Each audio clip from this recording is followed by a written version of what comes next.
North Dakota Republican senator and member of the Senate Armed Services Committee, Senator Kevin Cramer. Donald Trump had a great night, Senator, but not as good as yours. You had a 30-point re-election victory. What does the win feel like? And also knowing now that you're going to be in the majority.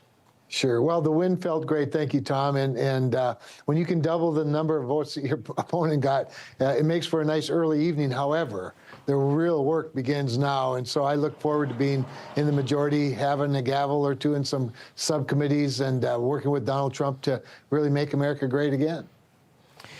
Let's go back to President-elect Donald Trump's massive victory. He had a clean sweep, all 7 swing states. I think there were very few pundits that saw that coming. But what should be job one for this administration and for the new Congress? Sure. Well, first of all, I told Politico the day before that very thing would happen, and they didn't believe me. But anyway, that said, that's because I live out here in Realville.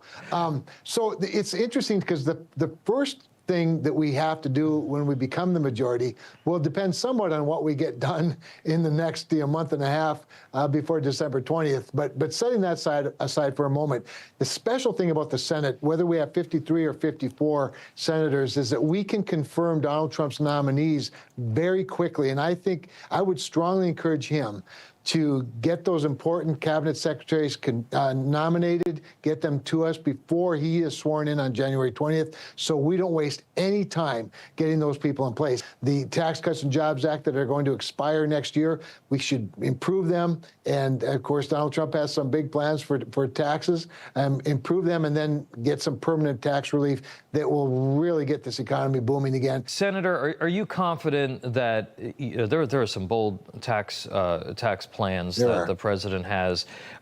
No tax on tips, no tax on Social Security benefits, no taxes on overtime are the three big ones, plus maybe fixing the SALT tax deduction in the 2017 bill. All that you don't want to increase the deficit by doing that. How confident are you that you're going to be able to find the money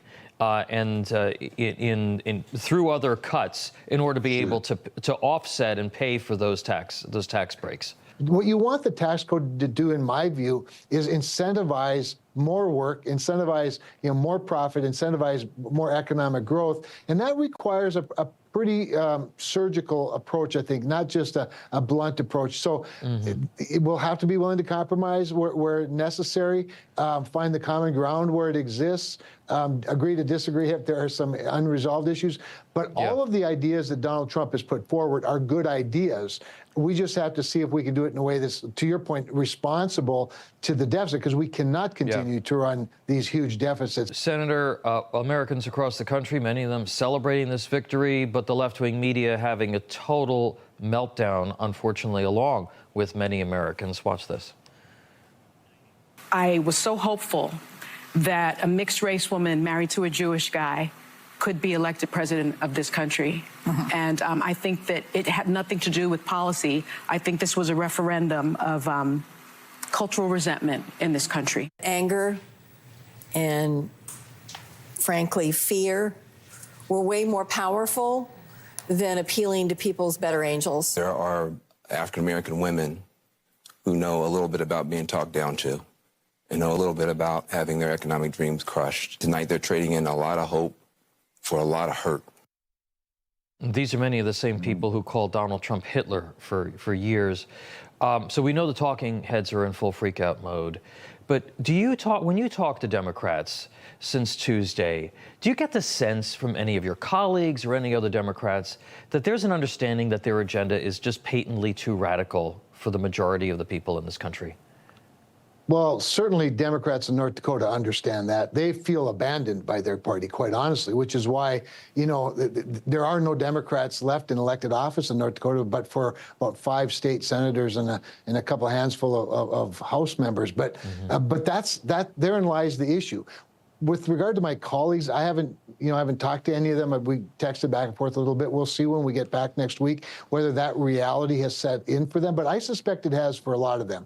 The very places that Donald Trump won are similar to some places that Democrats are going to be running from in a couple of years. Yeah. And I just think the reality that's set in, I mean, the talking heads, that was disgusting, quite honestly, that a biracial woman married to a Jewish man can't win.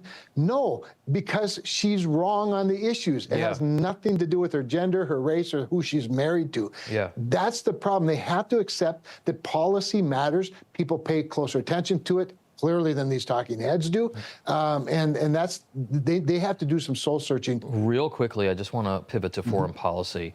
Clearly, the foreign policy in this country is going to change significantly over the next 4 years. Ukrainian President Vladimir Zelensky extended his congratulations to President-elect Trump, along with many other world leaders. President Trump has said that he's going to end the war in Ukraine.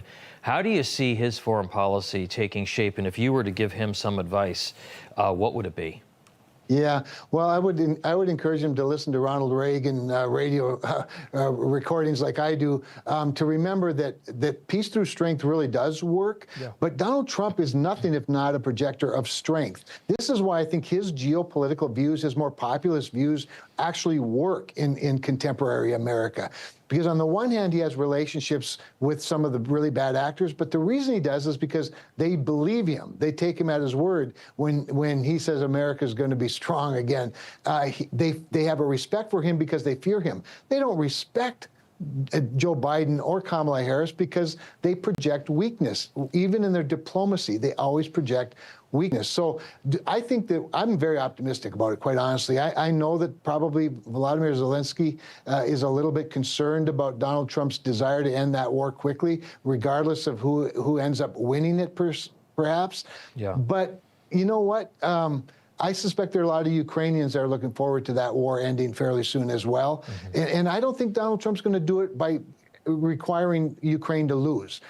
Remember, Russia didn't invade Ukraine when Donald Trump was president. They did when Joe Biden was vice president, when he was president. And the withdrawal from Afghanistan, what's going on in Israel, of course, the Pacific, all of those things are going to require negotiation from a position of strength, not of weakness.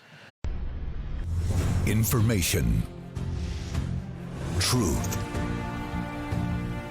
is freedom. Is Newsmax.